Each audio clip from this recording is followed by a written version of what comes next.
Hey folks, this is Maxie, and I'm joined by Luke and Crystal. Hello. Howdy.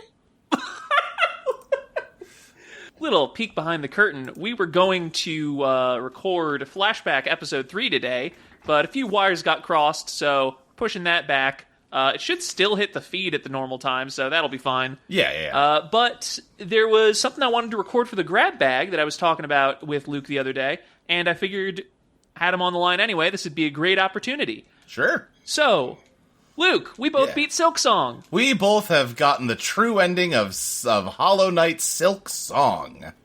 And I figured with that in mind, and since Skong is going to be... Skong and Hollow Knight Original, obviously, are both going to be influences on Threadspinner. I'd say Threadspinner was retroactively an influence on Silksong. That's so true.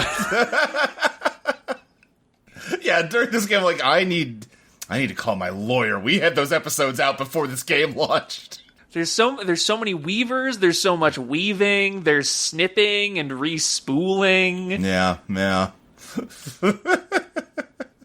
yeah, I figured it would be nice to, talk about the story of the game, cool shit in the game, anything that you might be taking away from it from a design and writing standpoint, Luke. Sure. Maxie, why am I here?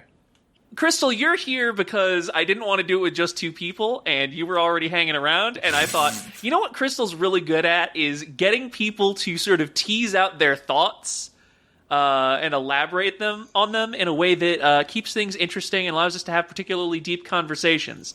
In a sense, it's sort of like we're the spool, and you're pulling the thread gently but decisively until there's nothing left on the bit. The spool bit. Yeah, spool bit. I haven't played Silksong, and I don't really know anything about it. I also haven't played Hollow Knight, so I guess I'm just going to be like a proctor, listening to your observation, and whenever I feel like you should expand on something, I'll say, speak on that. Right, we're in the university auditorium having this discussion, and we've got Crystal as a moderator. Luke, why don't you explain the premise of Hollow Knight and Hollow Knight Silksong to Crystal?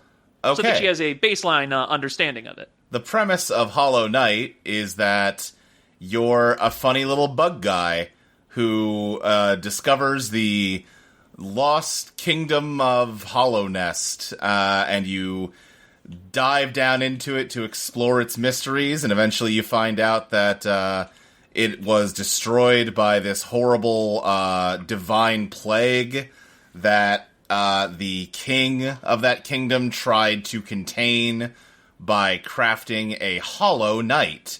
They sort of dug too greedily and too deep and found like the endless void underneath the kingdom, and he's like, I can make a son to abuse out of this stuff.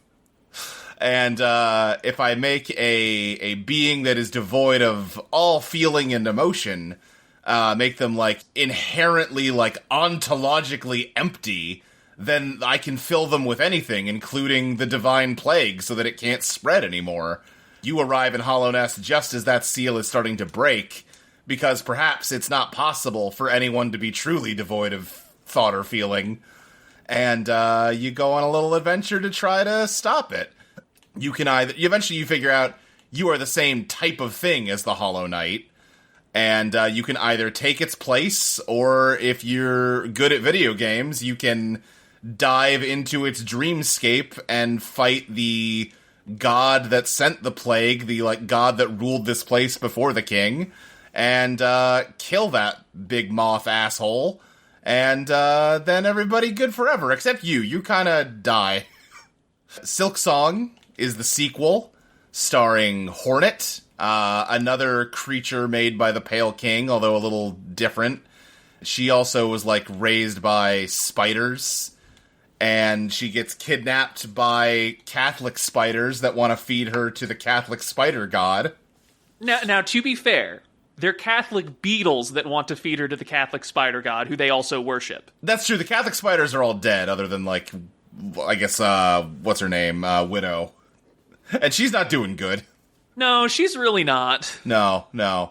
And Hornet breaks out of the, imprisonment that they'd put her in, and goes on an adventure in the distant kingdom of Farloom,